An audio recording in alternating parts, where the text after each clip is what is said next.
Hey guys, it is me, Kisame Unlimited, and I'm here to do a new segment on this channel. I thought about it. I didn't know exactly what I wanted to do, but I'm going to be making a new segment called Kisame's Hype Train. So I'm basically, every month, I'm going to reflect on the most recent cards that got dropped and announced, and I'm going to reflect on probably the top 5 most hyped cards that have been pretty much promoted, and I'm going to review all 5 cards, and I'm going to basically, discuss them, and I'm basically going to say if the hype is real. So if you guys want to see more of this segment, keep in mind it's its first run, so if you guys would like to see it continue, definitely like the video. If it does continue, I will do it once a month at the end of every month where I reflect on the whole month and basically talk about the most hyped cards within that month that got released.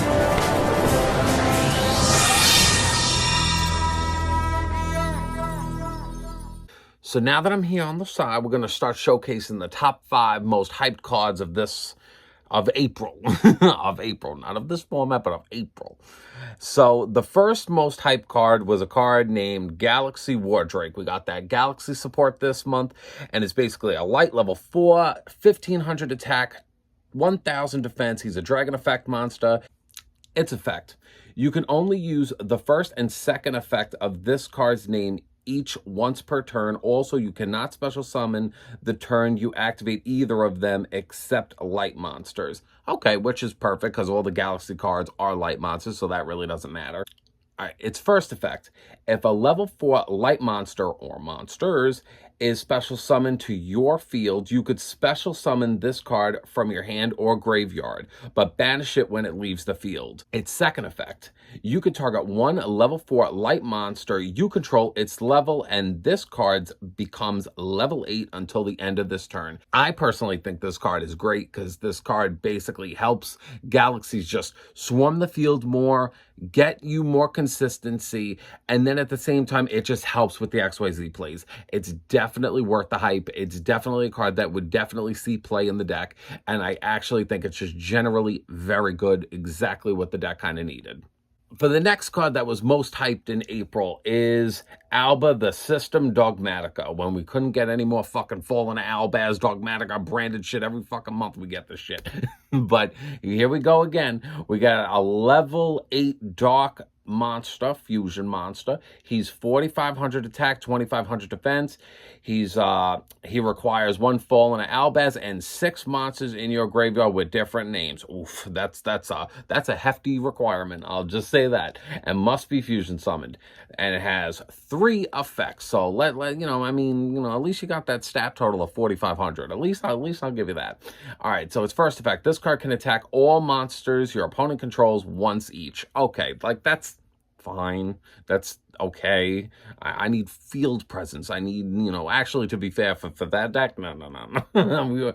I'll accept mediocrity. I don't want anything too wild. All right, its second effect: you must send 1 card from your extra deck to the graveyard to declare an attack with this card, which is all about the deck. You pretty much just want to pitch shit from your extra deck to get off their effects and everything, and it doesn't say it has to specifically be any card that you send to the extra deck, so you could still use Natisse, you could use, the Herald, so it definitely still has its usages. And you got that Shadal. So now for its final effect: once per turn, if you control this fusion summoned monster and has 6 or more fusion monsters in your graveyard with different names that mention Fallen of Albaz as a material, you could send all cards in both players' extra decks to the graveyard, which is a very good effect. Personally, I think this card is not worth the hype. I personally don't think it's worth the summon, personally. I think its requirements are wild, and I can't see someone wanting to play something that abundant in resources. I mean, yes, it could cut your opponent's extra deck off, which is great. I mean, I use the Mega Monarch just for that reason alone. I could see a lot of people playing it at 1 because I think it's okay-ish.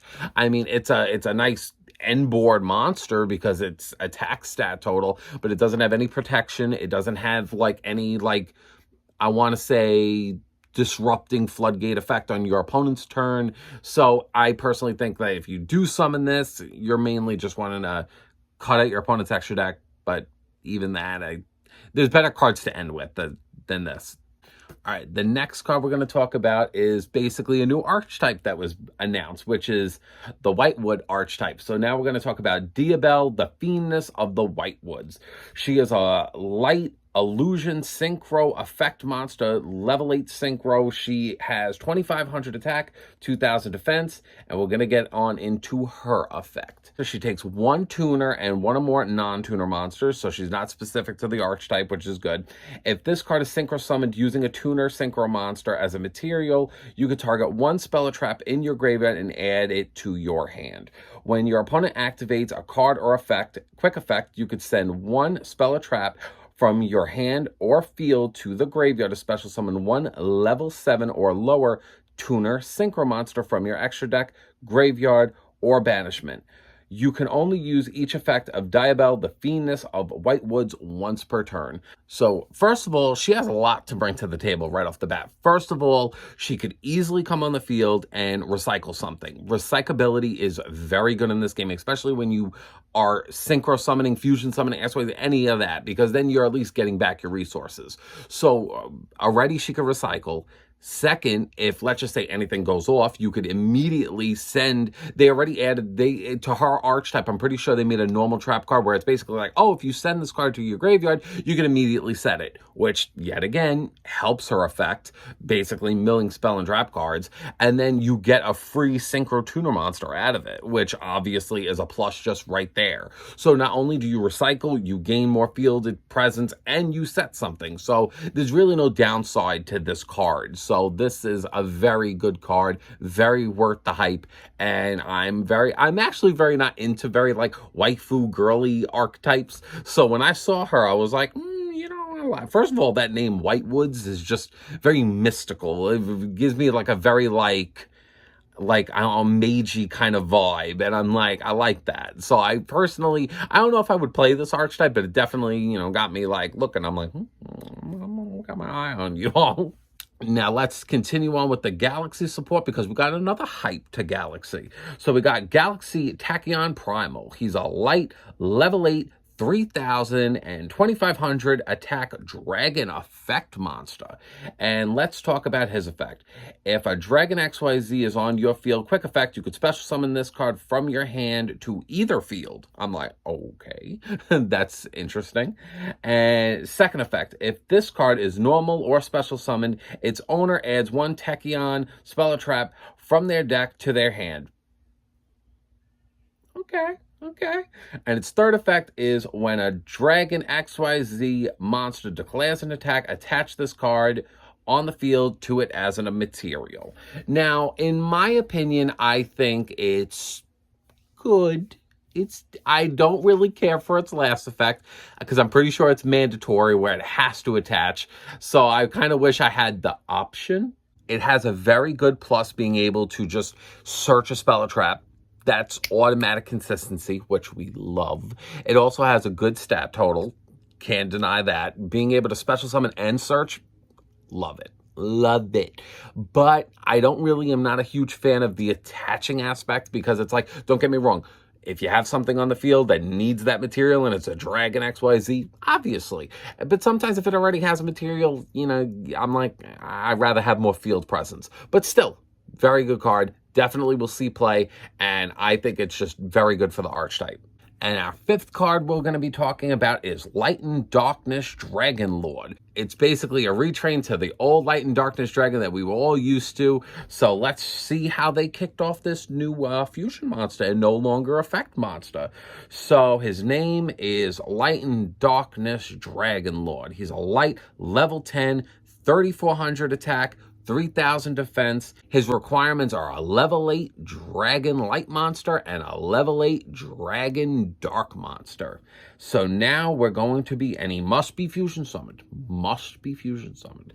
All right, so let's talk about his 3 effects. All right, his first effect. While face up on the field, this card is also treated as a dark attribute. Okay, whatever. Its second effect is once per chain, when a spell, a trap, or monster effect is activated, quick effect. This card loses exactly 1,000 attack and defense, and if it does, negate the activation. okay? And its final third effect is if this card is destroyed by your opponent, you can target one dragon monster in your graveyard and special summon it. Now, for someone like myself that has used the OG Light and Darkness Dragon, I am extremely disappointed. It's like this. I feel personally, I hate cards when I see it say negate and that's it. I'm like, so it doesn't negate and destroy. I hate that shit.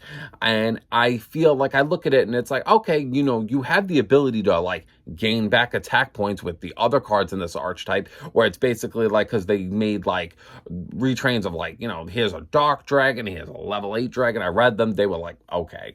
Now, it's like when I look at this card, I'm like, yeah, you can negate more than once. Not bad. I don't like its destruction effect because it's like if it's destroyed, you know, I feel like, you know how people tiptoe around that shit? You can banish it, return it. Like, you know, it's not really that hyped. I personally don't really care for this card. I feel like for a card that's supposed to, you know, take the mantle for Light and Darkness Dragon, I'm very like,